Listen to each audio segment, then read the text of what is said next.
Rahasia Stasiun Sampah Lintas Dimensi. Episode 5. Ketemu lagi dengan Bang Ox.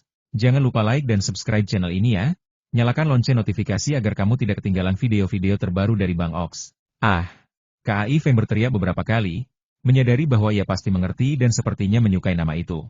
Maka, KAI Feng mencoba mengajarinya apa yang boleh dan tidak boleh dimakan. Pertama, ia menangkap seekor anjing.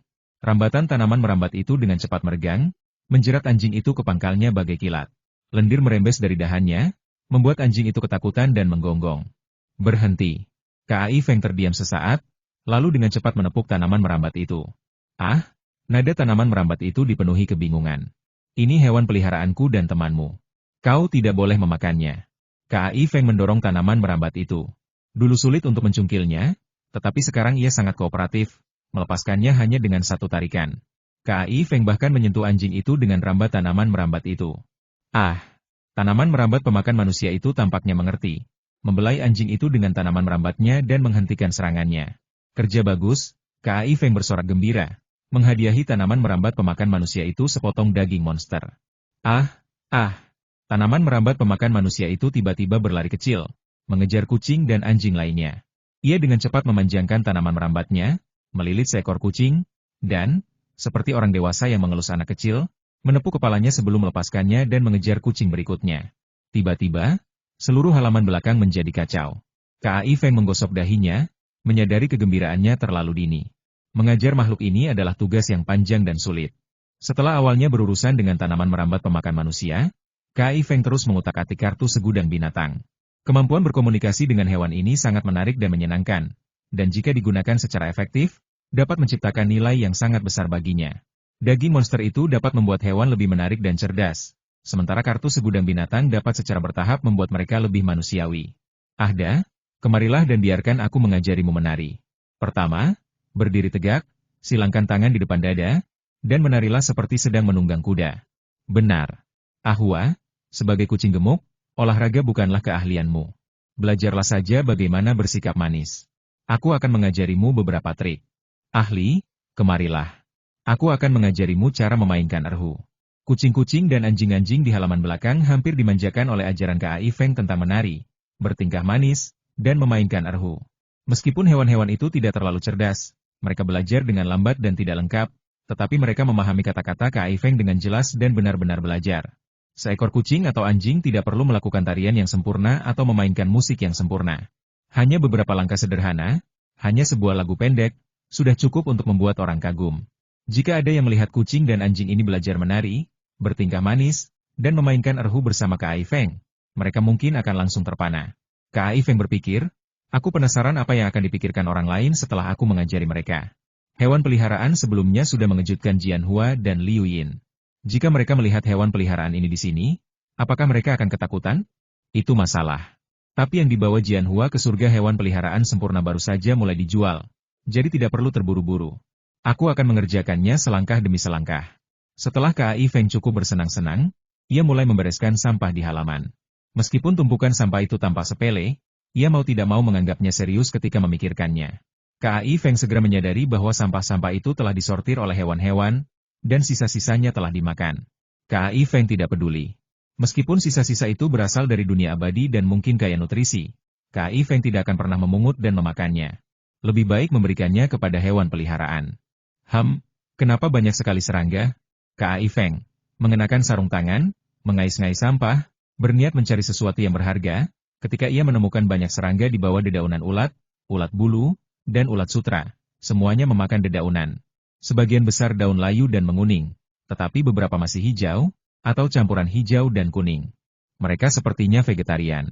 Aku sudah memeriksa tumpukan sampah ini sebelumnya, dan tidak ada serangga. Ini berarti mereka pasti berkumpul dari tempat lain.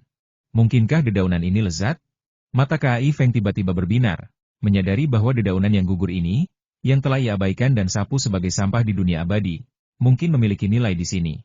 KAI Feng membuat pinset sederhana dari bambu dan mengisi botol dengan beberapa ulat bulu, dan ulat sutra untuk diamati, untuk melihat apakah mereka akan mati atau berubah setelah memakan dedaunan dari dunia abadi. Sedangkan untuk serangga yang tersisa, ia memanggil burung-burung yang melahapnya. Mari kita bungkus dedaunannya dan simpan dulu. KAI Feng mengambil beberapa kantong plastik dan memasukkannya. Daun-daun itu jelas dari spesies yang sama, tetapi KAI Feng tetap membaginya menjadi 3 kategori hijau muda, transisi antara hijau dan kuning layu. Ia baru saja mengisi 1 kantong ketika tiba-tiba berhenti. Ia melihat sehelai daun kuning layu berisi banyak telur. Ia tidak tahu serangga apa yang meninggalkannya, tetapi sepertinya telur-telur itu sudah ada di sana cukup lama. Artinya telur-telur itu berasal dari dunia abadi. Aku tidak tahu serangga apa itu.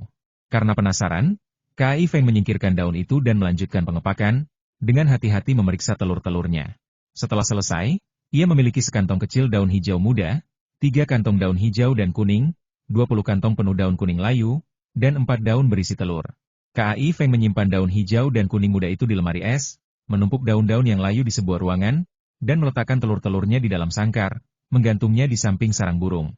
Karena tidak yakin jenis serangga apa itu dan bagaimana cara menetaskannya secara artifisial, KAI Feng membiarkannya di alam liar. Namun, karena khawatir serangga lain akan merusaknya, ia meletakkannya di samping sarang. Setelah membersihkan dedaunan, tumpukan sampah menyusut lebih dari 3/4. Sisa sampah terdiri dari debu, tanah, kain perca, dan potongan kertas. KAI Feng pertama-tama mengumpulkan kertas-kertas itu.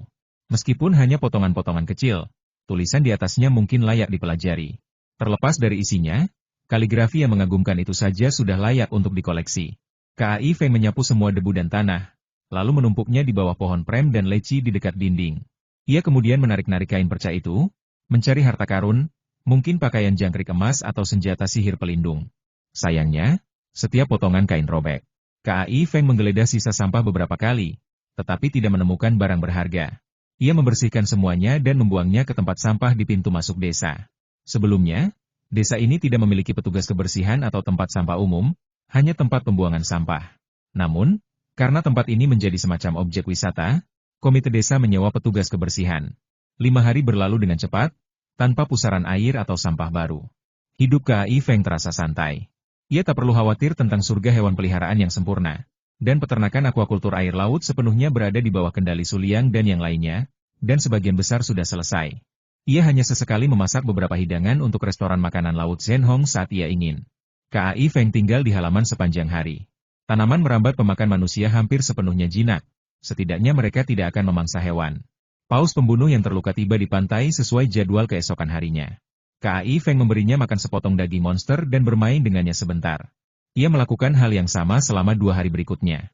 Kucing, anjing, burung, dan elang emas di halaman juga telah bertransformasi setelah berlatih dengan kartu binatang segudang. KAI Feng mengamati serangga yang telah memakan daun dari dunia abadi selama 3 hari dan menemukan bahwa mereka tidak hanya tidak mati, tetapi juga tumbuh sangat cepat. Setelah 3 hari, mereka telah jauh melampaui ukuran normal. Misalnya, ulat hijau itu sebesar jari kaki, yang mana tampak mengerikan. KAI Feng dengan berani menyeduh teh dari daun teh yang telah dibersihkan dan menyesapnya. Seruputan pertama langsung melegakan tenggorokan dan paru-parunya, membuatnya merasa lebih segar dan jernih. Ia terus meminumnya selama 2 hari, dan mendapati pendengaran dan penglihatannya lebih jernih. Jika daging monster mengubah kondisi tubuhnya, maka daun teh ini mengubah jiwanya. KAI Feng juga membeli pemotong tembakau dan mencacah beberapa daun teh yang layu, lalu menggulungnya menjadi rokok dengan kertas rokok. Setelah mengisap 2 kali dan merasakan rasa yang menyegarkan dan menenangkan, ia kehilangan minat pada rokok lainnya. Berhenti merokok semudah itu. Daun teh ini sangat berharga. KAI Feng mencuci semuanya dan mengemasnya dalam vakum agar lebih awet. Akan menjadi dosa jika membiarkan daun teh yang berharga ini berjamur dan membusuk karena kelalaiannya. Di pelukanku, di matamu, ada angin musim semi yang memabukkan, ada rerumputan hijau.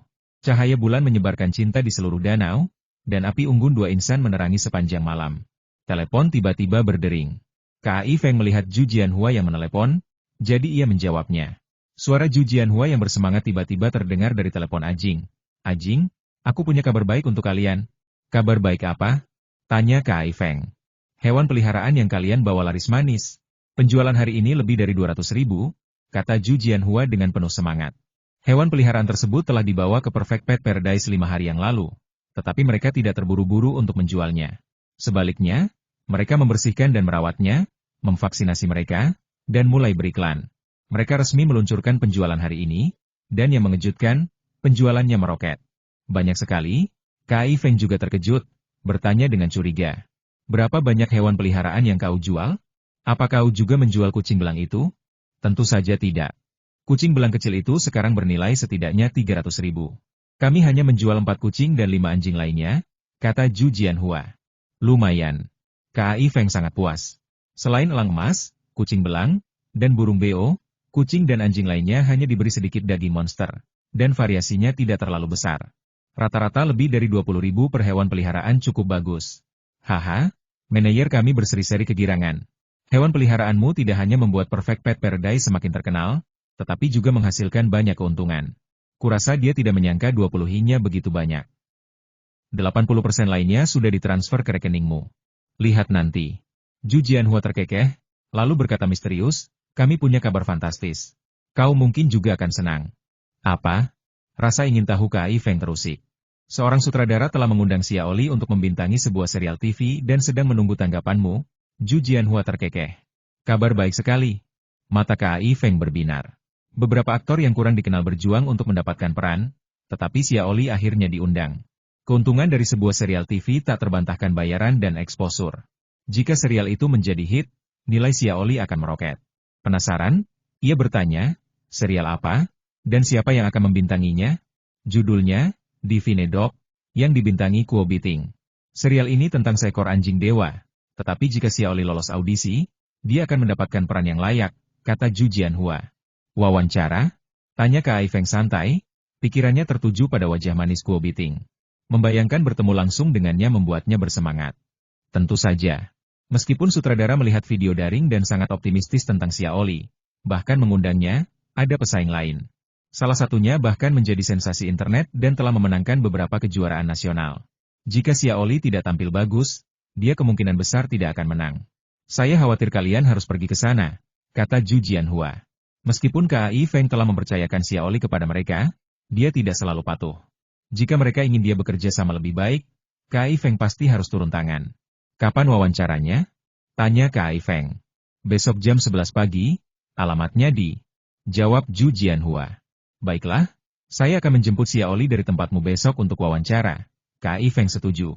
Kamu sudah lama tidak bertemu Xia Oli. Bagaimana kalau kita jemput dia sekarang untuk membangun hubungan? Kata Zhu Jianhua, khawatir mereka akan menjadi renggang dan performanya buruk. Xia Oli memang hebat, tetapi lawannya juga sangat kuat. Jangan khawatir, selama direkturnya tidak buta, aku akan memastikan Xia Oli mendapatkannya. KAI Feng tersenyum. Sungguh lucu. Dengan penampilan dan kecerdasan Xia Oli, ditambah kartu Myriad Beasts, hewan apa yang bisa dibandingkan? Setelah menutup telepon, KAI Feng berpikir, aku benar-benar perlu membeli mobil. Kalau tidak, pergi kemanapun akan merepotkan. Transportasi di desa sangat buruk, bahkan naik bus pun butuh waktu lebih dari 20 menit. Namun, yang lebih mendesak daripada membeli mobil adalah membeli tanah. Sampah dari dimensi alternatif terus bertambah.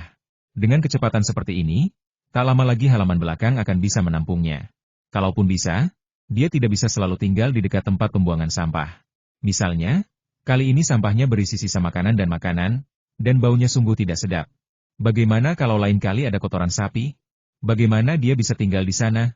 Tentu saja, setelah membeli tanah, dia harus membangun rumah. Untuk menghindari masalah di masa mendatang, KAI Feng ingin membangun rumah besar, tetapi biayanya akan mahal, jadi ia perlu berpikir panjang dan matang. Ada 230.000 yuan di kartu itu, mungkin cukup untuk membeli sebidang tanah. KAI Feng memeriksa saldo. Lebih dari 150.000 yuan baru saja ditransfer dari Perfect Pet Paradise, dan sisanya berasal dari setoran sebelumnya dan hasil penjualan ikan beberapa hari yang lalu. Halo, Kepala Desa. KAI Feng menelepon. Tak lama kemudian, Kepala Desa berusia 50 tahun, Su Chaokun, datang bersama 3 pria parubaya, termasuk Su Zhenying dan Su Zhenqiao. Su Zhenqiao tersenyum melihat KAI Feng dan berkata, KAI Feng, terima kasih telah menyelamatkan ahtuku terakhir kali. Dia baik-baik saja sekarang. Paman, berhentilah menyerangnya dengan pisau, kata KAI Feng sambil tersenyum. Kau sangat tidak sopan, mengolok-olokku lagi, kata Su Zhenqiao sambil terkekeh. Ahtu baik-baik saja. Anehnya, dia tidak seaktif dulu saat kau di sini. Kau jarang bermain dengan anjing, jawab KAI Feng acuh tak acuh. Su Chaokun dan Su Zhenying sama sekali tidak tahu apa yang sedang terjadi dan bingung. Mereka pun bertanya karena penasaran. Su Zhenqiao menceritakan semuanya, yang membuat mereka terkejut. KAI Feng, apa kau benar-benar akan membeli tanah? Su Zhenying berbicara tentang bisnis. Ya, Paman Ying, keluargamu telah pindah ke rumah baru. Apa kau tidak akan tinggal di rumah lama di sebelah rumah keluargaku? KAI Feng mengangguk dan tersenyum, lalu mempersilakan mereka duduk dan minum teh. Sebenarnya, secara harfiah, ini bukan pembelian tanah. Tanah itu milik negara dan tidak bisa diperjualbelikan. Ini hanya pengalihan hak pakai. Jika orang luar, pengalihan tidak diperbolehkan. Prosedur untuk desa ini sangat sederhana. Kau mau membeli tanah kami juga? Tanya Su Zhenqiao curiga. Ya, Paman San, kandang babimu kumuh dan tidak terpakai lagi, kan? Kata Kai Feng sambil tersenyum. Ia tidak asal membeli tanah di sana-sini. Ia punya tujuan yang sangat spesifik. Tanah milik 3 pria parubaya yang diundangnya berbatasan dengan tanahnya sendiri. Jika ia membeli ketiganya, hamparan tanah yang luas itu akan dikelilingi laut di 3 sisinya. Dengan hanya memagari pantai, praktisnya akan menjadi pulau kecil. Untungnya, karena daerah ini relatif terpencil di desa Sujia, tidak satupun dari ketiga keluarga itu tinggal di sana. Su Zhenying telah pindah ke rumah baru. Keluarga Kai Zhenqiao tidak tinggal di sini. Dan mereka telah membangun kandang babi di sana. Tanah milik pria yang satunya lagi bahkan lebih terbengkalai. Kai Feng, apa kau benar-benar akan bekerja sama dengan orang penting untuk mengembangkan pariwisata di pantai kita? Tanya Su Chao-kun, keliru mengira pembelian tanah itu terkait pariwisata. Ia memiliki kesan yang kuat terhadap Kai Feng. Yakin bahwa ia berkontribusi bagi kampung halamannya dan menjadi sumber kebanggaan. Pariwisata masih dalam tahap penyelidikan awal. Dan kalaupun kita mengembangkannya, kita tidak bisa merampas tanah desa. Aku hanya ingin membangun kebun buah. Kai Feng sedikit berbohong. Kalau tidak, jika ia hanya membangun pekarangan, mereka mungkin tidak akan mengerti. Tentu saja, ia akan menanam beberapa pohon buah setelah pekarangan, jadi itu bukan sepenuhnya kebohongan. Su Chao-kun dan yang lainnya tercengang. Mereka tahu Kai Feng baru-baru ini menghasilkan uang dengan menjual ikan dan makanan laut, tetapi tampaknya ia menghabiskan lebih banyak lagi untuk membangun pekarangan dan pertanian. Sekarang, dengan pariwisata dan kebun buah, ia baru lulus kuliah 1 atau 2 tahun. Mungkinkah ia benar-benar menghasilkan sebanyak itu? Mungkinkah itu bualan kosong? Aku akan menjualnya padamu, tapi kau harus membayarnya, kata pria parubaya bertubuh gempal yang tidak memiliki hubungan dekat dengan Kai Feng dengan dingin. Paman Hai, berapa harga jual tanahmu? Tanya Kai Feng. 80.000, kata Su Hai. Tanahmu yang rusak ini sudah lama terbengkalai, tidak berguna sama sekali. Kenapa harus dihargai 80.000? Kata Su Zhenqiao dengan nada tidak puas. Benar? Apa perlu menipu orang-orang dari desa yang sama seperti ini? Jika Feng tidak membelinya, apa kau akan membiarkannya membusuk begitu saja? Su Zhenying juga sedikit tidak puas. Bukannya, mereka tidak ingin menghasilkan uang, tetapi mereka sederhana dan memiliki hubungan baik dengan Kai Feng, jadi mereka tidak ingin menipu Kai Feng. Beberapa bidang tanah mereka semuanya sekitar 1 hektar. Jika mereka berada di kota, mereka tidak akan bisa mendapatkannya tanpa 20 atau 300 ribu. Tetapi di desa Sujia, 40 atau 50 ribu sudah merupakan harga yang tinggi. 80 ribu itu tidak mahal sama sekali. Setelah industri pariwisata berkembang, harganya mungkin jauh lebih tinggi dari ini. Jangan pikir aku mudah ditipu. Su Hai tampak seolah telah mengetahui kebenaran masalah ini dan menduga Kai Feng ingin berspekulasi tentang tanah itu. 80 ribu ya 80 ribu, Kai Feng berpikir sejenak, lalu mengatakannya dengan belak-belakan. Dia tahu betul bahwa harganya terlalu tinggi. Bahkan jika pariwisata berkembang, harganya belum tentu naik setinggi itu. Lagi pula, ini bukan tanah komersial. Tapi dia tidak repot-repot berdebat dengan Su Hai. Menghabiskan sedikit lebih banyak uang agar Su Hai cepat menjual adalah hal yang baik, untuk menghindarinya membalas dendam jika harganya naik sedikit saja. Menurut Kai Feng, Su Hai bukan orang jahat, hanya sedikit sombong dan cerewet. Kau benar-benar akan membelinya? Mata Su Hai berbinar, tak menyangka Kai Feng akan berterus terang. Tentu saja. Nanti aku akan pergi ke komite desa untuk mendaftarkannya, dan aku akan membayarmu langsung 80.000 yuan penuh, kata Kai Feng. Baiklah. Su Hai tahu harga yang dimintanya agak tinggi, dan ia ingin segera menyelesaikan transaksi. Takut Kai Feng akan berubah pikiran. Paman Ying, paman ketiga, rumah kalian ukurannya hampir sama, jadi keduanya bernilai 80.000 yuan. Soal ganti rugi rumah tua dan kandang babi, kata Kai Feng. Apa ganti rugi rumah yang bobrok? 80.000 yuan sudah terlalu banyak. Su Zhenying dan Su Zhenqiao segera melambaikan tangan. Terima kasih, Paman Ying dan Paman ketiga, kata Kai Feng penuh terima kasih. Meskipun baginya, rumah tua dan kandang babi itu masih harus dirobohkan dan mungkin juga menjadi tanah kosong. Bagi Su Zhenying dan Su Zhenqiao, keduanya adalah bagian dari properti mereka. Tidak meminta uang jelas merupakan tanda kepedulian. Apa gunanya berterima kasih padaku? Ahli yang sekarang bekerja denganmu, dan kau sudah merawatnya, kata Su Zhenying. Su Liang adalah keponakannya, dan mereka memiliki hubungan yang baik. Mengetahui bahwa Su Liang menghasilkan 5.000 yuan bekerja dengan Kai Feng, bahkan orang yang paling tidak tahu pun tahu bahwa Kai Feng merawatnya. Jika KAI Feng menawarkan 4.000 yuan untuk mempekerjakannya, ia pasti akan mengambil berapapun yang diinginkannya. Berapa bayaran ahli yang untuk mengelola peternakan itu bersamamu? Tanya Su Zhenqiao. 5.000, jawab KAI Feng jujur. Semahal itu? Su Zhenqiao tertegun sejenak, lalu bertanya penuh harap, kalau begitu, bolehkah putraku, Ahu, ikut denganmu? Tentu saja, suruh dia langsung ke pertanian. Aku akan beritahu ahli yang, kata KAI Feng sambil tersenyum. Bagus sekali. Su Zhenqiao sangat gembira. Putranya, Su Hu, baru berusia 18 tahun. Ia putus sekolah SMP, tinggal di rumah selama 2 tahun, lalu bekerja di luar selama setahun lagi. Namun karena pekerjaan pabrik terlalu berat dan gajinya rendah, ia kembali. Meskipun agak tidak bisa diandalkan, ia bukan orang jahat. Ia biasanya sopan kepada KAI Feng, memanggilnya kakak Feng setiap kali mereka melihatnya. Su Hai juga sempat berpikir, mempertimbangkan apakah akan mengizinkan putranya ikut dengan KAI Feng. Putranya bekerja di pabrik di luar, bekerja 10 jam sehari dan berpenghasilan kurang dari 4.000 yuan. Namun setelah mempertimbangkan dengan saksama, ia mengurungkan niat itu. Ia merasa KAI Feng tidak terlalu bisa diandalkan. Memang ia tampak memiliki beberapa keterampilan, tetapi ia terlalu boros dalam mengelola uang. Sulit untuk mengatakan apakah pertanian itu akan menguntungkan. Ia tidak ingin mampu membayar gaji bahkan 2.000 yuan. Karena kalian semua sudah setuju, bawa dokumen kalian dan selesaikan formalitasnya, kata Su Chaokun sambil berdiri. Ayo pergi, KAI Feng mengangguk. Mereka semua pergi ke komite desa untuk mendaftarkan transfer dan menandatangani kontrak. KAI Feng kemudian mentransfer 80.000 yuan kepada masing-masing dari mereka. Sebenarnya, ia hanya memiliki 230.000 yuan di rekeningnya, dan sisa 10.000 yuan dipinjam dari Zhu Jianhua. Zhu Jianhua bingung mengapa KAI Feng masih kekurangan uang setelah baru saja mendapatkan lebih dari 100.000 yuan. Tetapi ia langsung setuju untuk meminjamkan uang tersebut.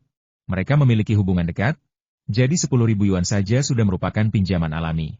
Lagi pula, hewan peliharaan yang dipelihara KAI Feng di Perfect Pet Paradise bernilai ratusan ribu, bahkan jutaan.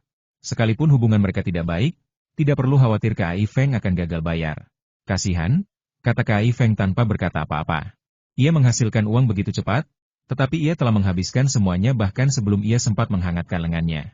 Membangun gedung untuk menampung sampah dalam jumlah besar akan membutuhkan investasi yang sangat besar, setidaknya beberapa juta yuan, bahkan untuk sebuah desa terpencil sekalipun. Jika aku bisa membangun gedung pencakar langit, semua sampah akan berada di lantai bawah, dan aku akan tinggal di lantai atas, menikmati angin laut dan pemandangan. Aku bahkan bisa memiliki kolam renang dan terbang berkeliling dengan elang emas lalu kembali. KAI Feng tiba-tiba menggelengkan kepalanya, menyingkirkan hayalan-hayalan indah itu. Ini baru permulaan. Apakah ia terlalu memikirkannya? Ia sekarang tidak punya uang, merasa gelisah. Jadi ia membuat beberapa hidangan laut dan mengirimkannya ke restoran makanan laut Zhenhong. Begitu tiba, ia dimarahi oleh pamannya karena menghabiskan uang secara sembrono. Tampaknya setelah mendengar tentang pembelian tanah KAI Feng.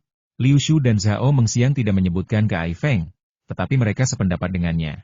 Meskipun KAI Feng menghasilkan uang dengan cepat, ia menghabiskannya lebih cepat lagi. Menghabiskan uang seperti itu sia-sia. KAI Feng hanya bisa mengangguk setuju, tetapi ia tidak mempermasalahkannya. Ia harus membelanjakan uangnya sesuai kebutuhan. Jaring pengaman terbesarnya adalah tempat pembuangan sampah. Jika ia tidak bisa menjaga rahasia ini, ia akan kembali ke titik awal. Ia bertanya-tanya apa yang akan dipikirkan orang-orang jika mereka tahu ia berencana membangun gedung pencakar langit. Paman, cobalah rokok yang kubeli dari luar kota. KAI Feng tak kuasa membantah pamannya, jadi ia segera menyerahkan sebungkus tembakau. Kenapa paman membeli rokok batangan? Su Zhenhong bingung, dan perhatiannya memang teralih. Karena rasanya enak, kau boleh mencobanya. KAI Feng tersenyum. Pamannya sehat walafiat, tetapi ia terlalu banyak merokok, yang menyebabkan beberapa masalah paru-paru, dahak, dan batuk. Ia mencoba berhenti merokok beberapa kali tetapi tidak berhasil. Beberapa waktu lalu, KAI Feng memasak beberapa hidangan daging monster, berpura-pura itu daging babi, dan memberikannya kepada paman, bibi, ipar perempuan, Yanyan, dan yang lainnya. Kebugaran fisik mereka perlahan-lahan semakin kuat. Ajing, kenapa kau membiarkan pamanmu merokok padahal kau tidak memintanya berhenti merokok? Zhao Mengxiang memarahi sambil tersenyum, mengira KAI Feng baru saja dimarahi dan ingin membungkam Su Zhenhong dengan rokok. Liu Shu membuka mulutnya, ingin mengatakan sesuatu tetapi menahan diri. Tentu saja ia ingin Su Zhenhong berhenti merokok, tetapi meskipun KAI Feng tidak mengusirnya, Su Zhenhong akan tetap merokok tanpa henti. Jadi mengapa ia harus menolak bakti KAI Feng kepada orang tuanya? Coba ku coba. Su Zhenhong melinting sebatang rokok. Setelah mengisap pertama, Matanya terbelalak. Ia menghisap panjang beberapa kali, praktis menghabiskan seluruh batang rokok dalam satu tarikan napas. Ia berseru takjub, rokok jenis apa ini? Wanginya begitu menyegarkan. Liu Shu dan Zhao Mengxiang juga terkejut ketika mencium aroma asapnya. Rasanya begitu nikmat sehingga bahkan orang yang bukan perokok pun tak kuasa menahan diri untuk menghisapnya beberapa kali. Aromanya tidak selegit rokok biasa, melainkan menyegarkan. Jika mereka tidak mempercayai Kai Feng, mereka hampir saja salah mengiranya sebagai ganja. Ini sebenarnya bukan rokok, melainkan daun pohon obat. Ini baik untuk kesehatanmu, kata Kai Feng sambil tersenyum. Ada sesuatu yang begitu baik di luar sana. Su Zhenhong takjub. Ia mungkin harus berhenti merokok meskipun ia tidak mau. Beberapa hisapan lagi akan membuat rokok biasa mustahil ditelan. Kai Feng tersenyum, berpikir bahwa ia harus mengirimkannya kepada ayahnya suatu hari nanti untuk membantunya berhenti merokok. Tentu saja, ia juga harus mengirimkan daging monster kepada orang tuanya untuk menjaga kesehatan mereka.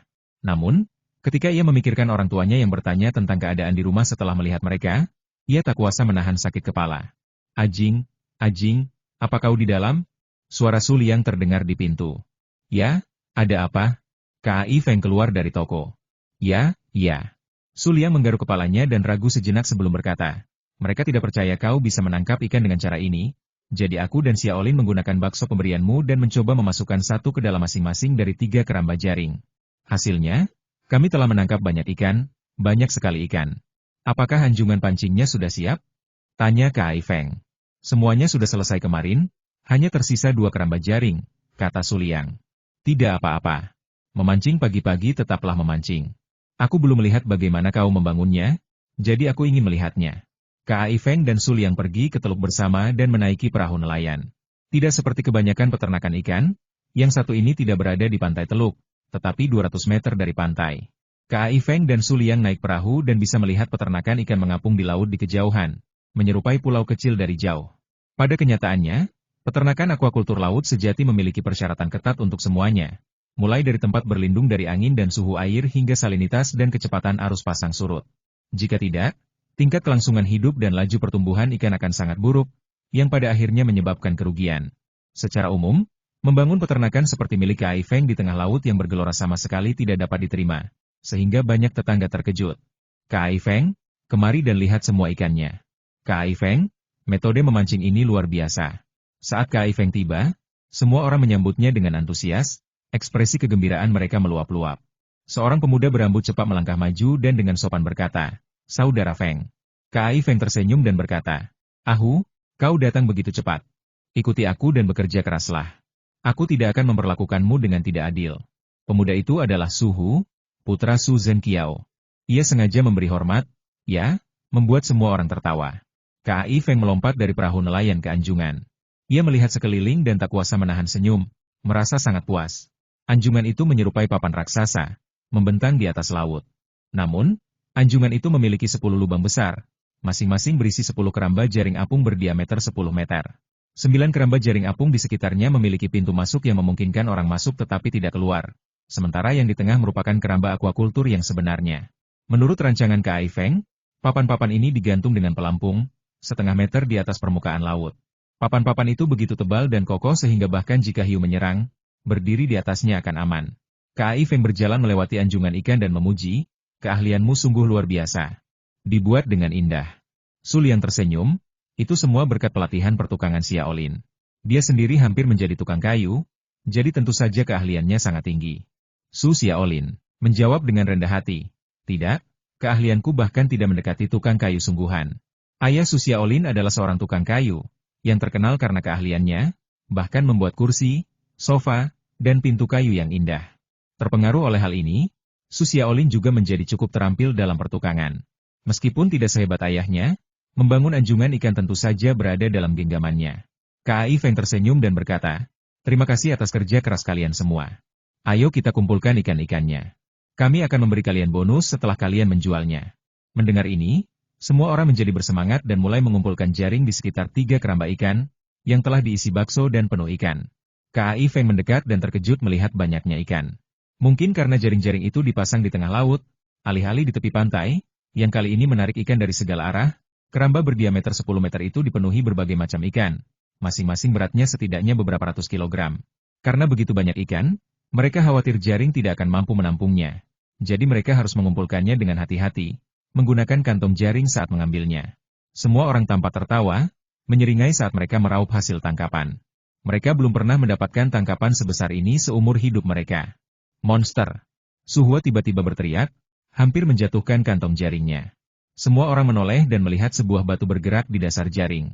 Permukaannya ditutupi tonjolan-tonjolan berkutil, menyerupai kulit kodok, menakutkan dan menjijikan. Ikan yang aneh. Cepat tangkap. Su Liang dan Su Xiaolin berlari menghampiri dengan gembira.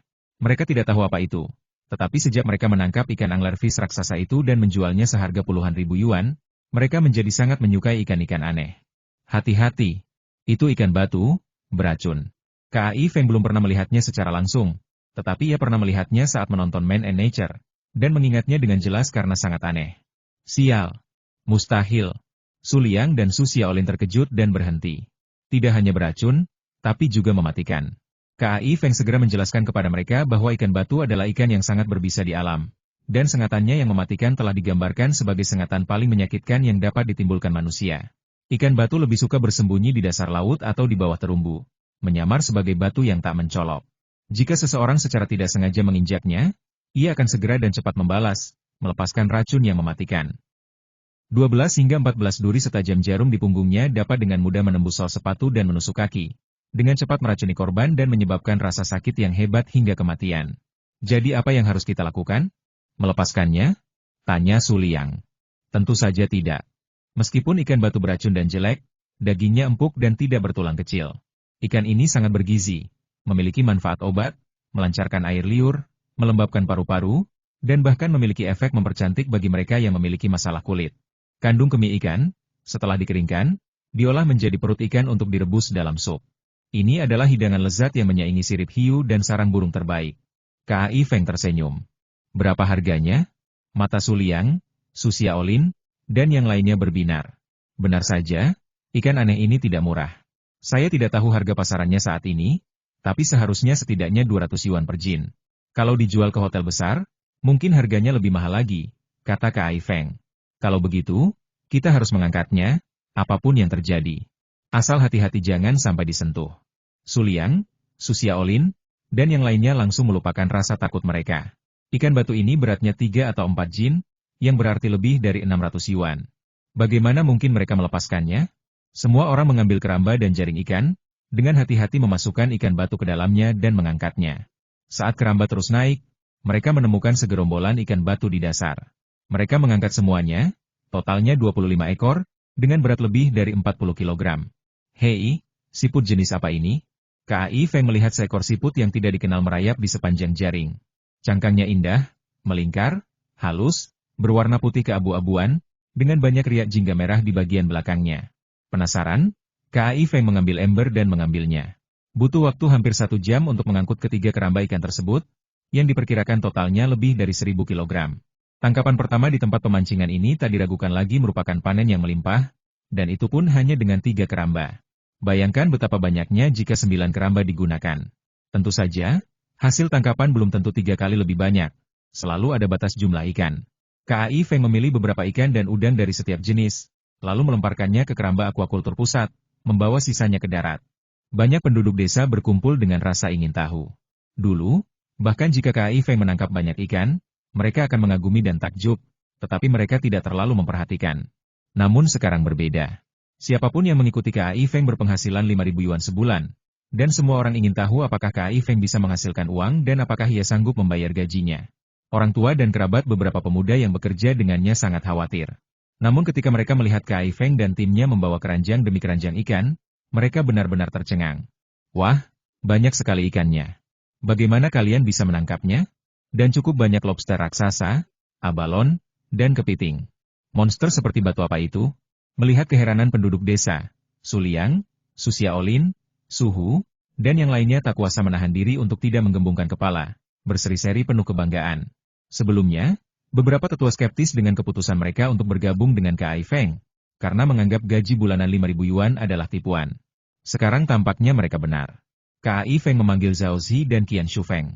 Kali ini mereka tidak datang langsung, tetapi langsung mengirim orang. Mereka membayar mahal untuk makanan laut langka tersebut, dan mengirim orang dari pasar grosir untuk mengumpulkan ikan-ikan umum lainnya. Total, tangkapannya mencapai 80.000 yuan. KAI Feng dengan murah hati membagikan 40.000 yuan kepada 8 orang, termasuk Su Liang, Su Xiaolin, dan Su Hu. Membayar gaji mereka di muka dan memberi masing-masing bonus 200 yuan. Hal ini benar-benar meyakinkan orang tua dan kerabat Su Liang, Su Xiaolin, dan yang lainnya. Penduduk desa lainnya, yang iri, ingin bergabung, tetapi sayangnya, tim tersebut sudah memiliki cukup banyak orang. Bukankah KAI Feng membangun peternakan ikan? Bagaimana dia bisa mulai mengumpulkan ikan begitu cepat? Su Hai, yang telah mendengar rumor tersebut, bertanya kepada seseorang yang tahu.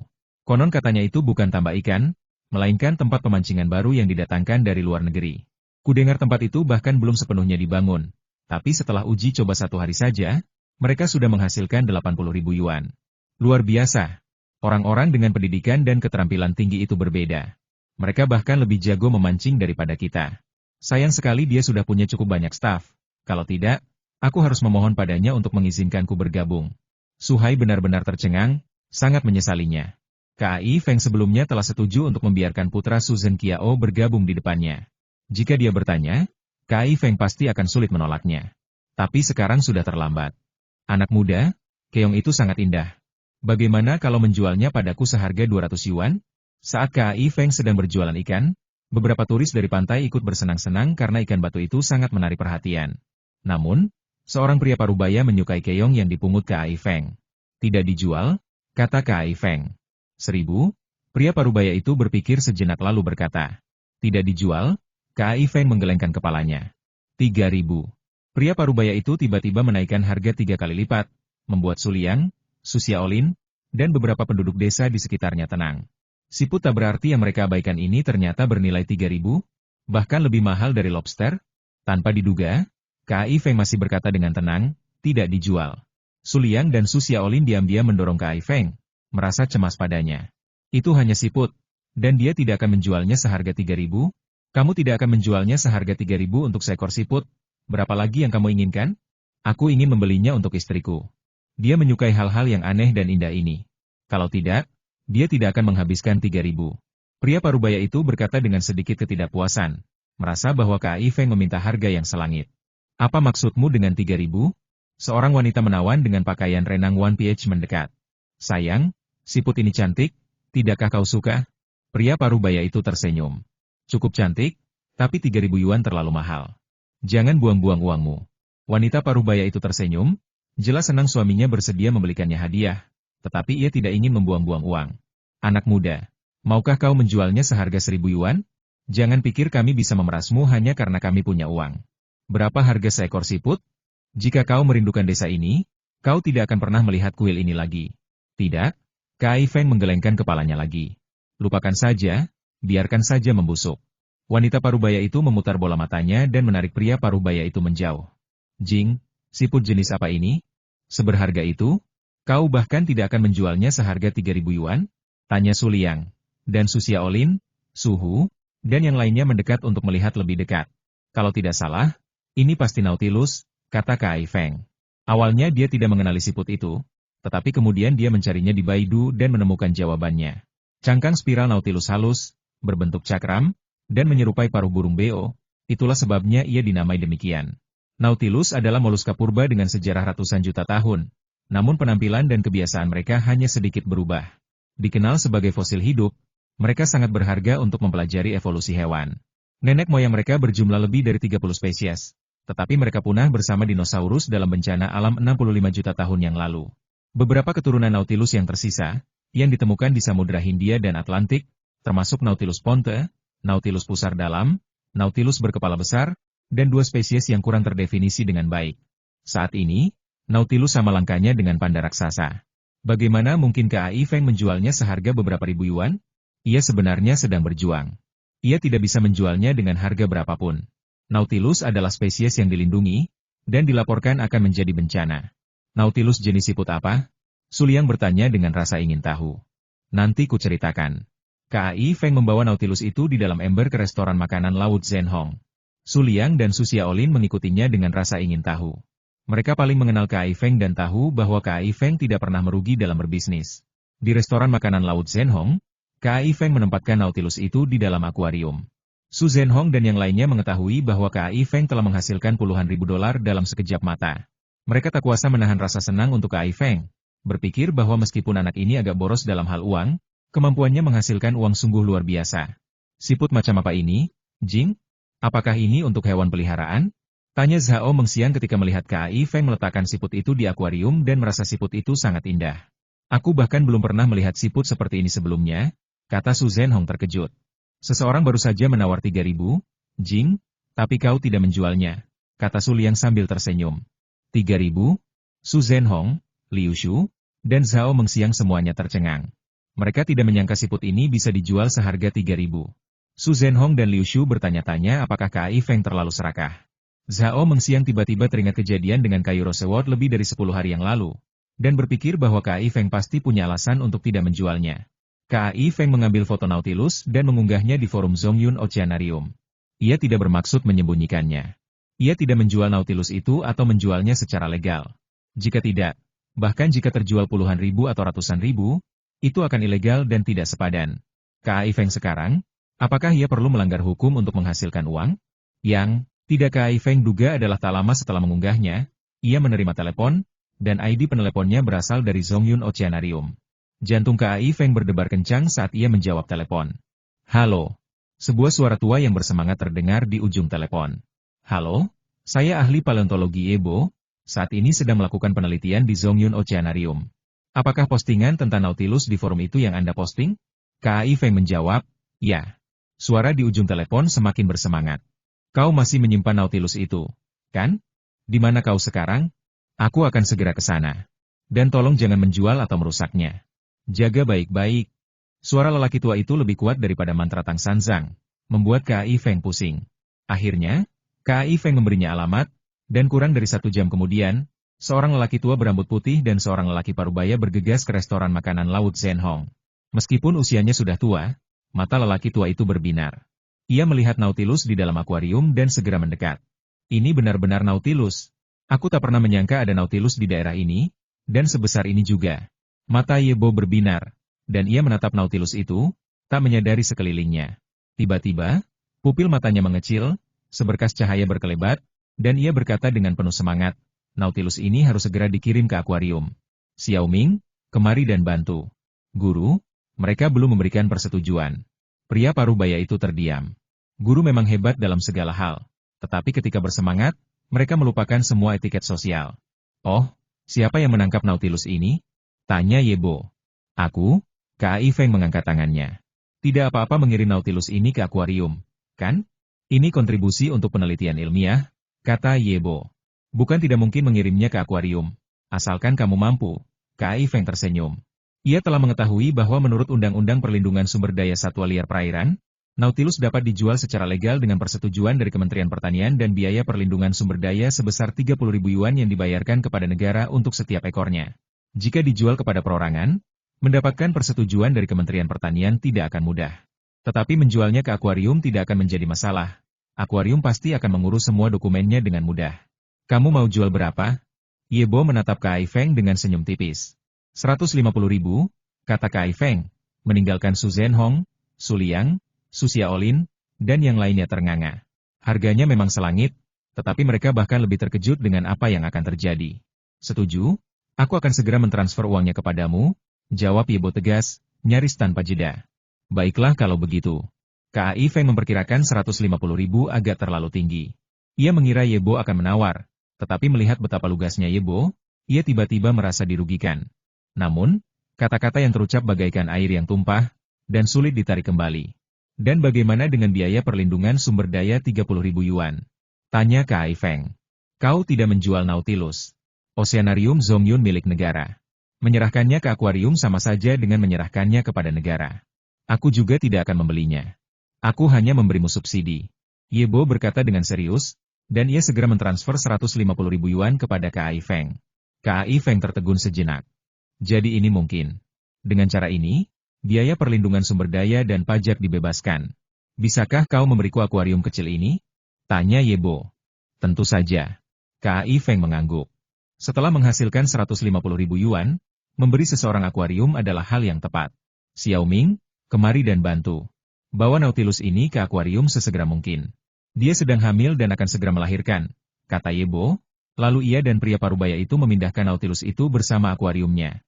Setelah mendengarkan kata-kata Yebo, Kai Feng akhirnya bereaksi. Pantas saja Yebo bahkan tidak berkedip ketika membayar 150.000. Ternyata Nautilus itu sedang hamil. Kai Feng menyadari bahwa ia mungkin benar-benar rugi. Tetapi ia berubah pikiran dan merasa lega.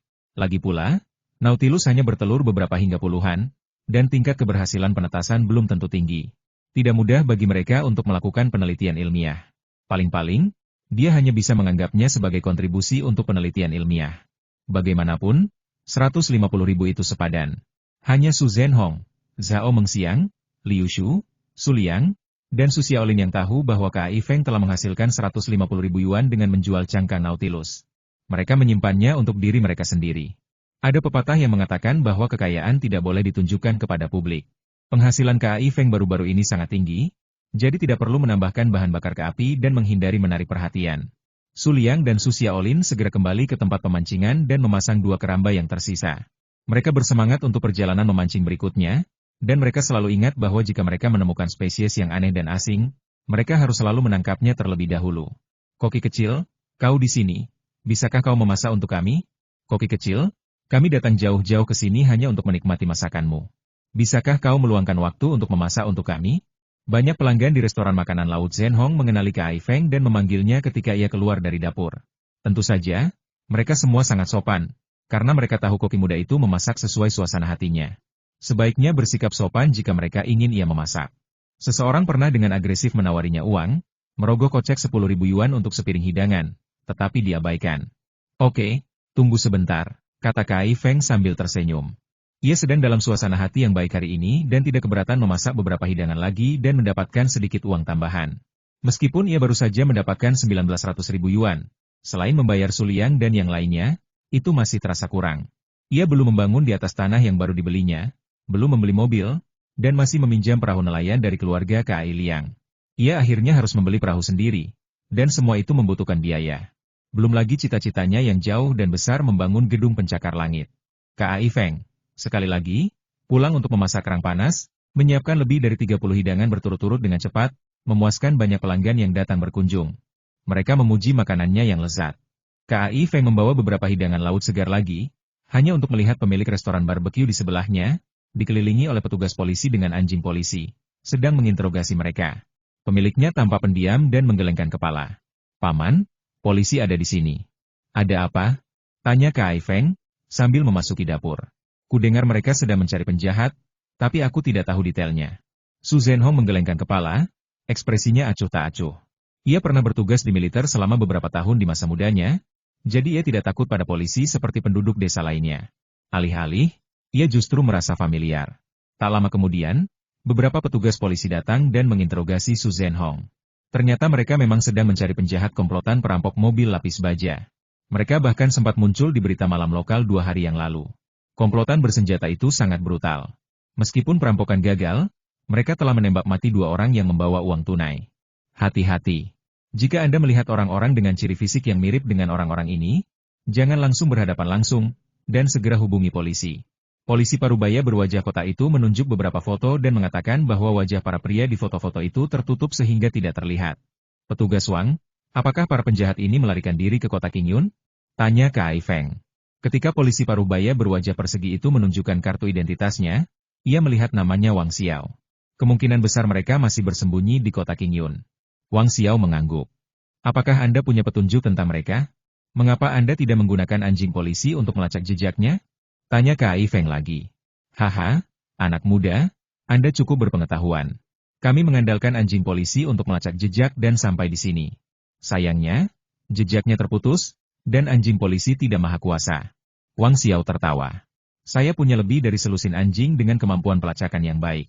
Maukah Anda meminjamnya? Tanya Kai Feng.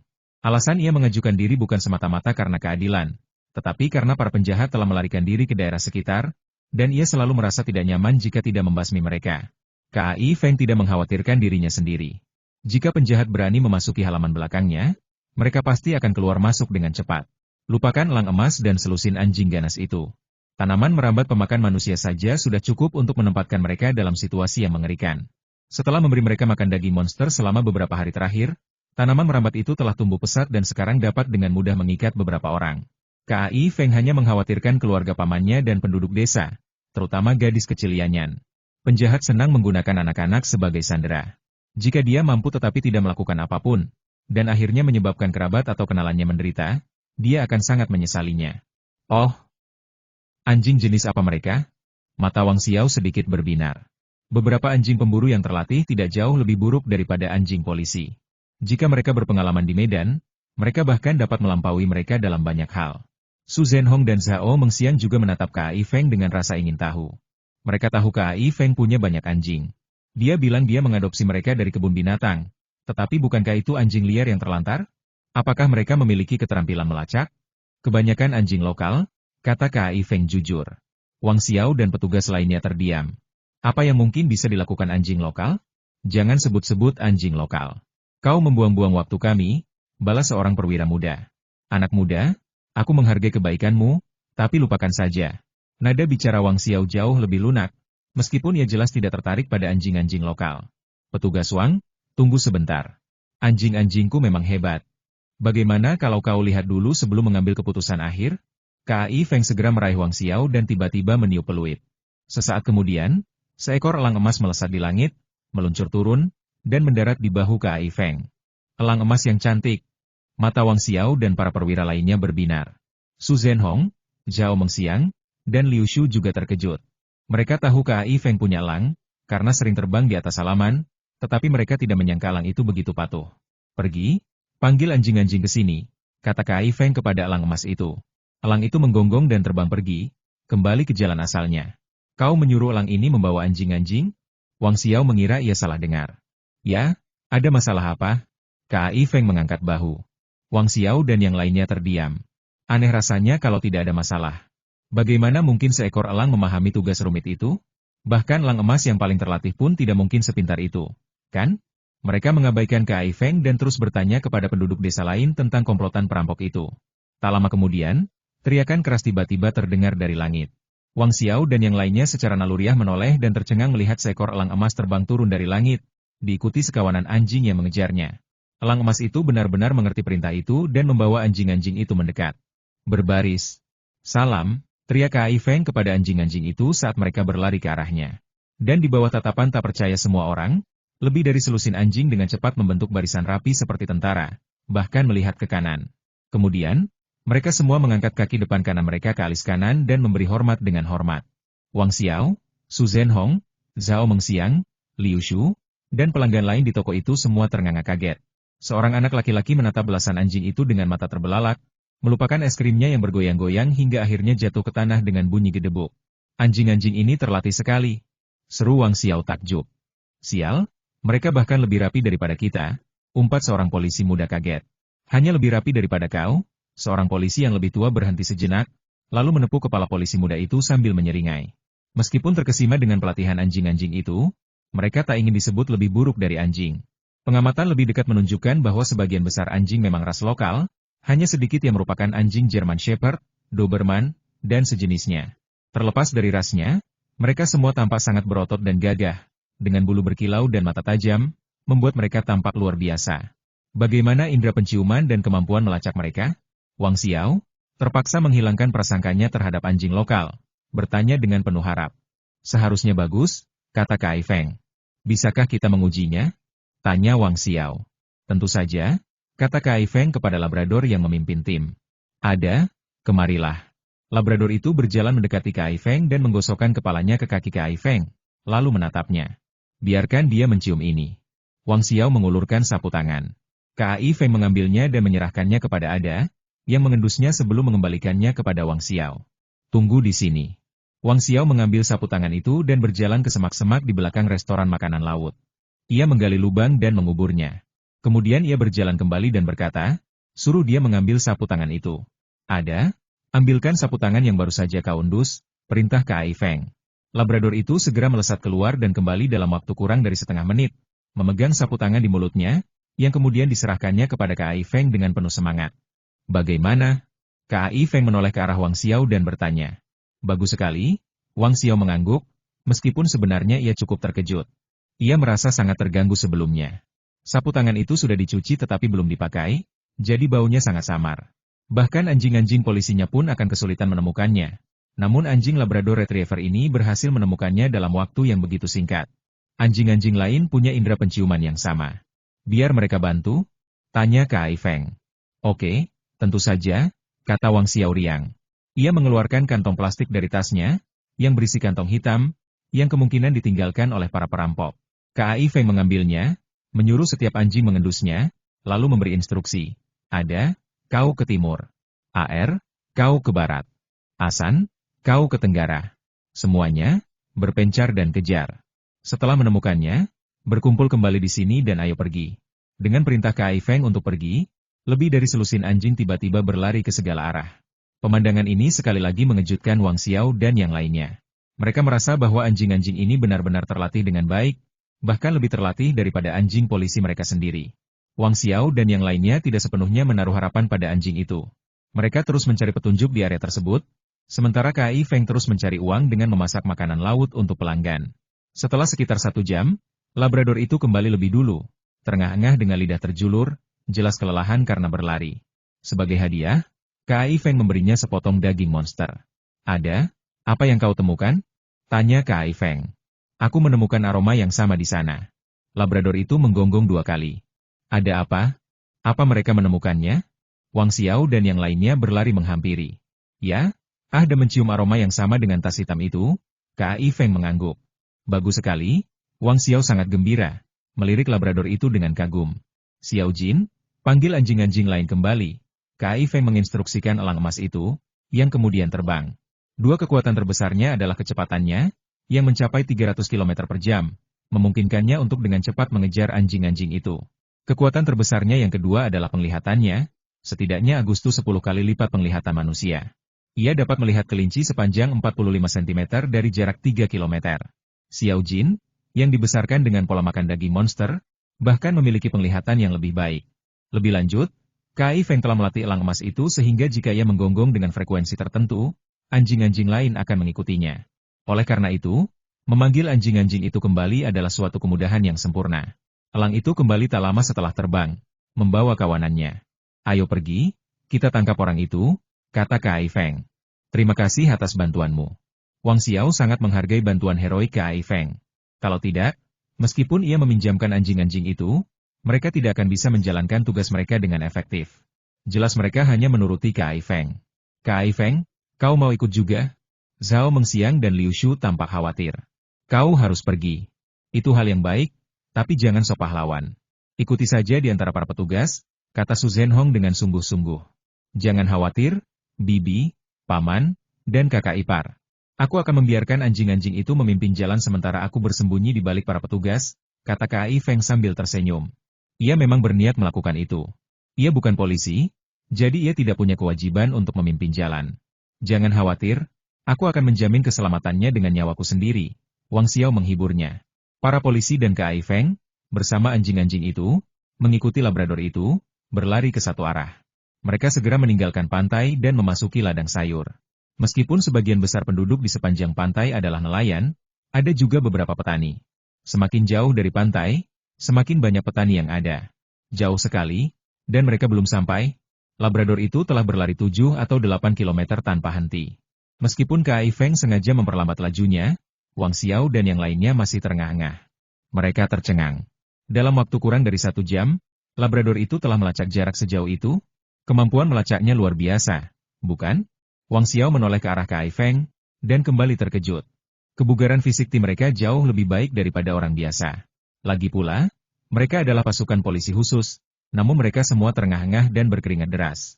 Sebaliknya, Kai Feng hanya mengeluarkan sedikit keringat dan hampir tidak kehabisan napas, seolah-olah baru saja mulai berlari.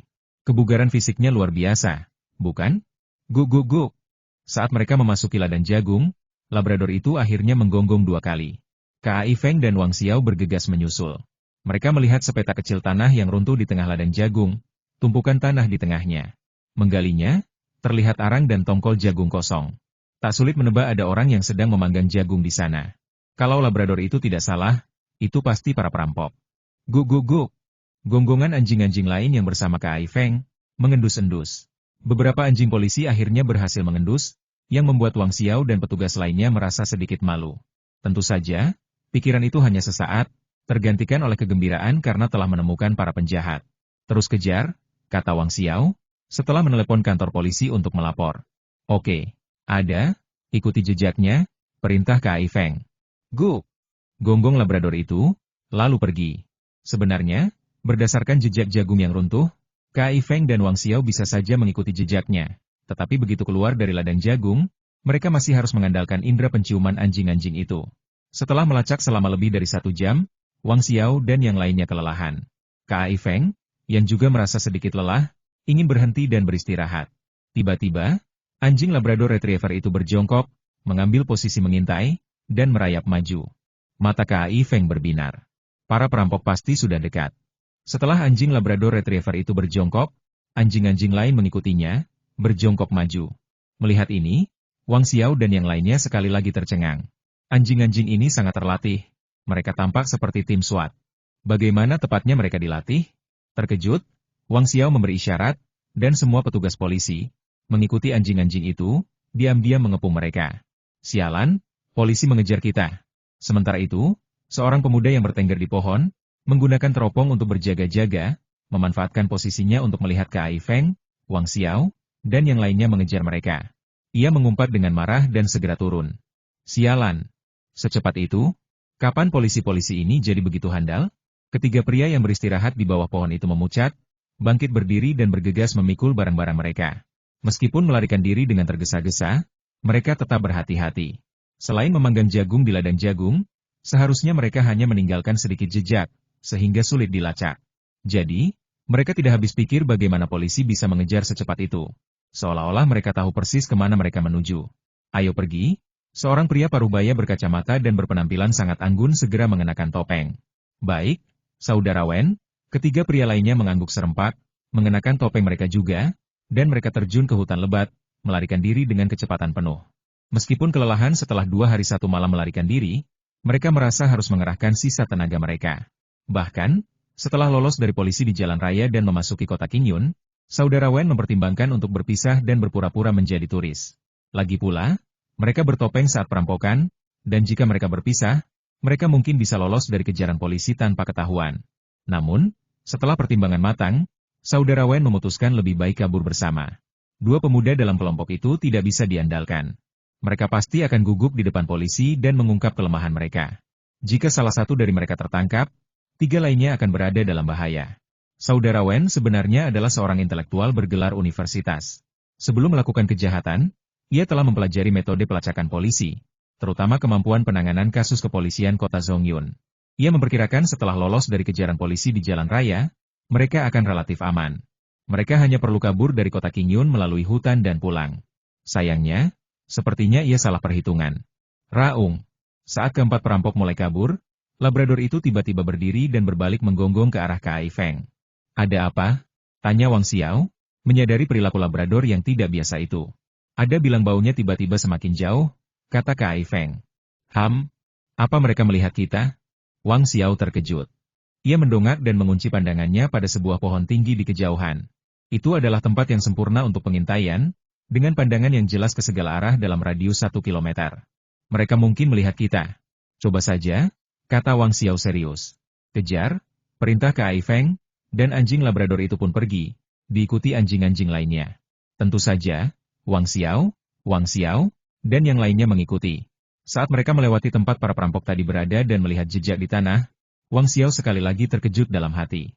Tempat ini hampir 1 kilometer jauhnya dari tempat Labrador itu merayap. Ini berarti Labrador itu telah menentukan lokasi para perampok dari jarak sejauh itu. Hidungnya sungguh luar biasa. Tentu saja, Wang Xiao tidak punya waktu untuk memikirkannya saat itu. Ia terus mengejar Labrador itu. Ikuti aku, kata Wang Xiao kepada Kai Feng, terengah-engah. Ya, Kai Feng tidak berusaha menjadi pahlawan, melainkan mengikuti Wang Xiao dengan patuh. Namun, tiba-tiba ia bersiul, dan saat elang emas itu turun, ia memberi instruksi. Ada beberapa orang yang melarikan diri di depan. Awasi mereka dari atas. Elang itu membentangkan sayapnya dan terbang tinggi ke angkasa. Terbang ke depan untuk beberapa jarak sebelum berputar sekali, mengeluarkan teriakan nyaring dan melanjutkan penerbangannya yang stabil. Sementara yang lain hanya mendengar teriakan elang itu, Kai Feng mengerti kata-katanya. Kami telah menemukan mereka, hanya sekitar 200 meter jauhnya, kata Kai Feng. Wang Xiao berlari, terengah-engah, dan menatap Kai Feng dengan tatapan yang agak aneh. Ia semakin yakin bahwa hewan-hewan ini tidak hanya dapat memahami Kai Feng, tetapi ia sendiri juga dapat memahami hewan. Ia berpikir sejenak, lalu bertanya, bisakah elang emas tetap berada tepat di atas para perampok? Ya, Kai Feng mengangguk. Oke, Wang Xiao memberi isyarat kepada petugas lainnya. Mereka melirik elang emas di atas, lalu tiba-tiba mempercepat lajunya, mengepung mereka dari kedua sisi. Para perampok bersenjata, jadi mereka harus berhati-hati. Butuh hampir 20 menit sebelum dua petugas akhirnya berhasil menghalangi jalan keluar para perampok. Mereka mengamati medan, bersembunyi di balik pohon, dan segera memberi isyarat kepada Wang Xiao. Bertahan. Kau tidak bisa kabur. Kalau kau menyerah, hukuman kita bisa lebih ringan. Wang Xiao, bersama dua petugas lainnya, mengejar mereka sambil berteriak ketika melihat keempat perampok itu. Saudara Wen, apa yang harus kita lakukan? Seorang pemuda di antara perampok mulai panik. Kenapa panik? Lari terus. Jangan sampai mereka mengejar. Mereka tidak akan berani menembak. Wajah saudara Wen pucat pasi, namun ia tetap tenang. Bang! Saat itu, suara tembakan terdengar dari depan, diikuti tembakan dari kiri dan kanan. Jangan bergerak. Kalian terkepung. Jatuhkan senjata kalian dan letakkan tangan kalian di kepala. Wang Xiao terus berteriak, bersembunyi di balik pohon. Saat itu, polisi telah mengepung para perampok, beroperasi secara rahasia sementara para perampok berada di tempat terbuka, memberi mereka keuntungan penuh. Namun, Wang Xiao dan anak buahnya tak bisa begitu saja menembak keempat perampok itu. Mereka polisi, bukan pembunuh bayaran, yang bertanggung jawab menangkap orang, bukan membunuh mereka. Karena itu, mereka tak boleh lengah. Seekor anjing yang terpojok bisa melompati tembok, dan jika para perampok ini marah, mereka bisa saja menyerang dan melukai seseorang. Sialan! Para perampok berhenti, berkerumun, wajah mereka meringis. Kita larinya kencang sekali, pasti sulit melacak kita. Bagaimana mungkin mereka bisa mengapit kita? Kenapa aku merasa burung besar di atas sana itu mengikuti kita? Mungkinkah itu mata-mata polisi? Jangan konyol. Oke, ayo kita lempar senjata kita, dan jangan tembak. Saudara Wen masih yang paling tenang. Kilatan tajam melintas di matanya, dan ia mengedipkan mata pada yang lain, melempar pistolnya, lalu meletakkan tangannya di kepala. Tiga lainnya mengikuti. Bajingan-bajingan ini bahkan menyembunyikan senjata mereka. Wang Xiao, yang diam-diam mengawasi para perampok, mengumpat pelan. Bagaimana kau tahu? Tanya Kai Feng bingung. Lihat pinggang kanan orang yang sedang bicara, kaki celana orang di sebelah kiri, dan saku celana sebelah kanan. Saku belakangnya tertutup, jadi aku tidak bisa menemukan pistolnya. Tapi dilihat dari caranya memegang kepala dengan tangannya, dia jelas hendak meletakkan pistolnya, kata Wang Xiao. Kai Feng mengamati dengan saksama instruksi Wang Xiao, dan diam-diam mengagumi ketajaman penglihatan Wang Xiao. Kalian berdua tarik perhatian mereka sementara aku suruh anjing-anjing itu menjatuhkan mereka. Oke? Kata Kai Feng. Oke, perhatikan gerakanku. Begitu aku menurunkan tanganku, kalian suruh anjing-anjing itu menyerang. Wang Xiao mengangguk, sepenuhnya percaya pada Kai Feng dan kawanan anjingnya. Kalian, kepung mereka dari segala sisi. Kai Feng memberi perintah kepada sekitar selusin anjing, dan mereka mulai mengepung mereka dari segala sisi. Kemudian, memanfaatkan semak-semak dan dedaunan yang berguguran sebagai perlindungan, mereka merayap mendekat, perlahan mendekat. Dua di antara mereka kebetulan berada tepat di sebelah dua polisi yang bersembunyi, dan pemandangan mereka menyelinap di bawah dedaunan yang berguguran dan bergerak maju hampir mengejutkan kedua petugas itu. Diam! Kami keluar, teriak Wang Xiao. Namun, tak satupun petugas polisi yang benar-benar bergerak. Malah, mereka menggoyangkan dedaunan, menarik perhatian keempat perampok itu. Mereka tiba-tiba menegang, tatapan mereka tertuju pada dedaunan yang bergoyang dan reaksi mereka. Wang Xiao, tangannya terangkat ke udara, tiba-tiba jatuh. Pada saat yang sama, Kai Feng meniup peluit, dan tiba-tiba, dari bawah dedaunan yang berguguran dan di balik semak-semak yang mengelilingi keempat perampok itu, selusin anjing melesat keluar. Mata mereka berkilat ganas, dan kecepatan mereka secepat kilat, seperti selusin serigala yang sedang berburu. Keempat perampok itu sedang fokus pada polisi ketika selusin anjing tiba-tiba melompat keluar, mengejutkan mereka semua. Mereka membeku sesaat, lalu menghunus senjata mereka. Sayangnya, sebelum mereka sempat meraih senjata, anjing-anjing itu menerkam mereka, menggigit pergelangan tangan mereka. Ah, ah, ah, tiga jeritan terdengar bersamaan. Tangan kanan saudara Wen digigit, tetapi ia hanya mengerang. Dengan tangan kirinya, ia dengan cepat mencabut pisau dari celananya, menusukkannya ke anjing lokal itu, lalu melemparkannya.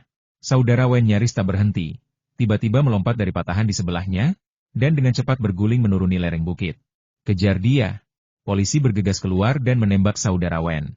Beberapa dari mereka mengejarnya. Wang Xiao dan 2 polisi lainnya memborgol ketiga perampok yang telah dilumpuhkan oleh anjing-anjing itu dan berteriak-teriak di tanah. Mereka meminta 2 polisi untuk mengawasi ketiga perampok itu, dan kemudian mereka juga mengejar saudara Wen. KAI Feng memerintahkan anjing-anjing lain untuk mengejar, tetapi ia tidak langsung mengejarnya.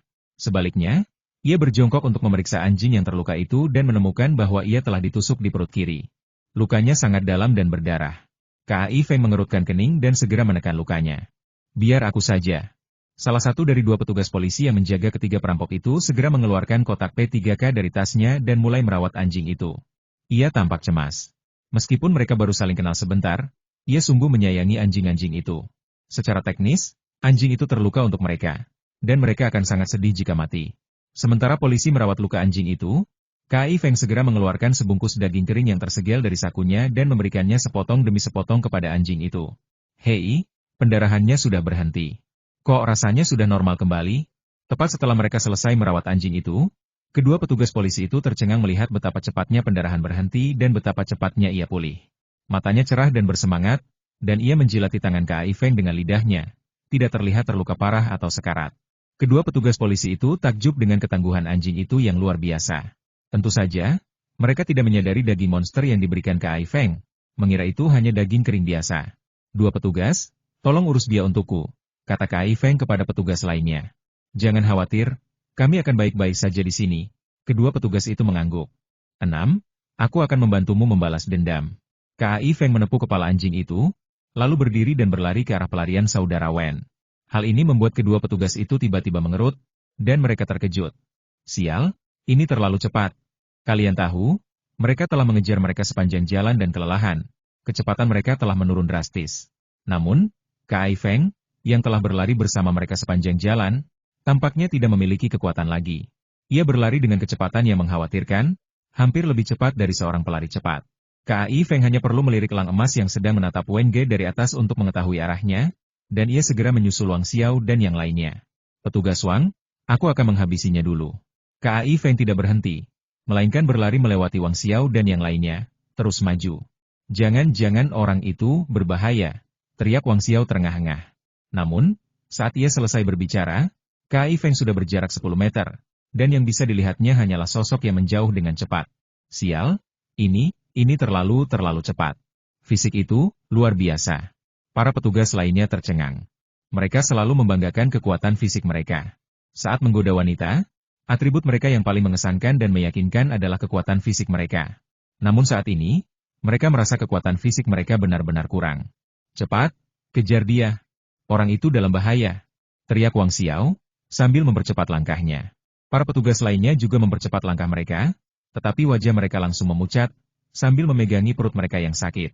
Mereka ingin mengejar, tetapi bagaimana mungkin mereka bisa mengejar dengan kecepatan seperti itu? KAI Feng menuruni gunung, menyeberangi ladang sayur, dan segera menyusul saudara Wen. Anjing-anjing itu membuntutinya, kurang dari 10 meter jauhnya. KAI Feng mengerutkan kening saat melihat jalan di depan saudara Wen. Itu satu-satunya jalan utama menuju pantai setelah memasuki kota Qingyun. Meskipun sempit dan tanah, jalan itu sering dilalui pejalan kaki. Su, Jing bersiul, dan anjing-anjing yang mengejar saudara Wen tiba-tiba menambah kecepatan. KAI Feng juga menambah kecepatan. Pengejaran anjing-anjing itu dengan cepat menarik perhatian orang-orang yang lewat. Kebanyakan dari mereka, ketakutan, bergegas untuk bergegas atau berlari menjauh. Namun, beberapa orang yang penasaran berhenti di dekatnya untuk menonton, bahkan merekam dengan ponsel mereka.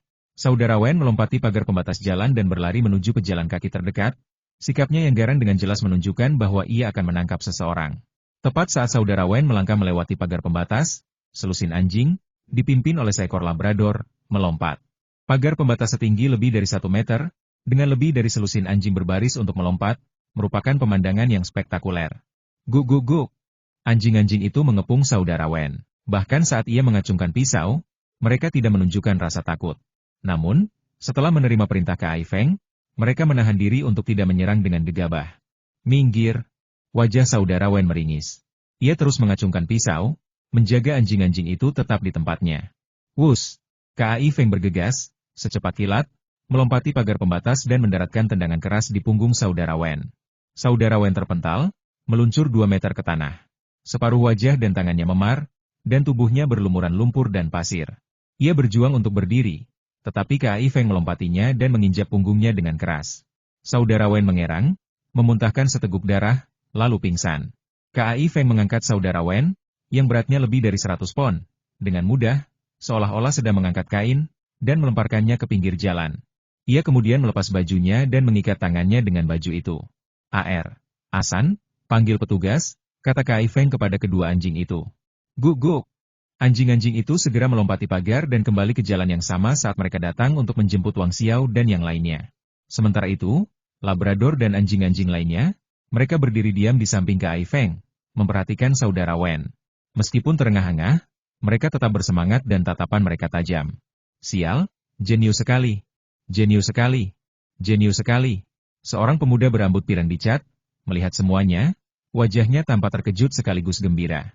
Ia melompat keluar dari BMW dan hendak berlari, tetapi tak lama kemudian melihat sekelompok petugas polisi berlari dan tersentak. Ekspresinya tampak kesakitan, tetapi akhirnya ia tidak bergerak maju. Ia melompat kembali ke dalam BMW dan melesat pergi. Wang Xiao dan yang lainnya berlari menghampiri dengan terengah-engah dan menyiksa saudara Wen. Mereka semua menatap Kai Feng dengan tatapan aneh. Kai Feng berlari mendahului mereka dan merawat saudara Wen. Logikanya, seharusnya dia yang paling lelah, tetapi napasnya teratur saat ini, tidak seperti baru saja berolahraga berat. Mereka semua ingin bertanya, "Apakah kamu masih manusia?" Tentu saja, mereka tidak benar-benar bertanya, tetapi mereka hanya menghela napas kagum. Wang Xiao mengirim 2 orang untuk menangkap 2 polisi lainnya, 3 perampok, dan anjing lokal yang terluka yang masih berada di gunung. "Anak muda, terima kasih banyak." Wang Xiao dan yang lainnya sangat berterima kasih kepada Kai Feng. Jika bukan karena Kai Feng, menemukan para perampok itu tidak akan semudah ini. Begitu mereka melarikan diri dari kota Qingyun, melacak mereka seperti mencari jarum di tumpukan jerami, sehingga sulit untuk memecahkan kasus. Terkadang, hal terpenting dalam memecahkan kasus adalah memanfaatkan kesempatan. Jika kesempatan itu terlewat, kasus tersebut akan mudah tidak terpecahkan. "Ini hanya usaha kecil," Kai Feng tersenyum. "Usaha kecilmu telah membantu kami memecahkan kasus besar. Kita semua harus mengakui bahwa kau dan anjing-anjingmu hebat. Direktur pasti akan memberimu sertifikat dan bonus nanti." Wang Xiao mendesah dalam hati. Memang benar ada banyak ahli di antara orang-orang. Terima kasih banyak. Kai Feng merasa sedikit bangga dengan pujian itu. "Kita harus membawa mereka kembali ke kantor polisi. Aku tidak bisa bicara denganmu sekarang. Tinggalkan nomor teleponmu agar aku bisa menghubungimu nanti," kata Wang Xiao. Selain memberi Kai Feng sertifikat kehormatan, alasan yang lebih penting untuk meninggalkan nomor teleponnya adalah untuk membicarakan sesuatu dengan Kai Feng. Ia berharap bisa membeli 1 atau 2 anjing dari Kai Feng untuk dibawa kembali ke kantor polisi, atau meminta Kai Feng untuk membantu melatih anjing-anjing polisi. Jika ia tidak terburu-buru membawa para perampok kembali, ia mau tidak mau harus berbicara dengan Kai Feng. "Oke, sampai jumpa di lain hari." Kai Feng tentu saja tidak keberatan berkenalan dengan polisi khusus itu dan meninggalkan nomor teleponnya. Wang Xiao dan yang lainnya mengendarai mobil polisi untuk mengawal keempat perampok kembali ke kantor polisi. Sementara Kai Feng membawa pulang lebih dari selusin anjing. Anjing yang terluka, Ah Liu, dipegang oleh Kai Feng. Sebenarnya, ia sudah pulih saat itu. Jika tidak khawatir lukanya akan kembali terbuka, ia bisa dibiarkan berjalan sendiri. Tong, ting, ting, ting. Istirahat dulu bosku. Lanjut ke video berikutnya dan jangan lupa like dan subscribe channel ini ya. Nyalakan lonceng notifikasi agar kamu tidak ketinggalan video-video terbaru dari kami, Tong, Ting.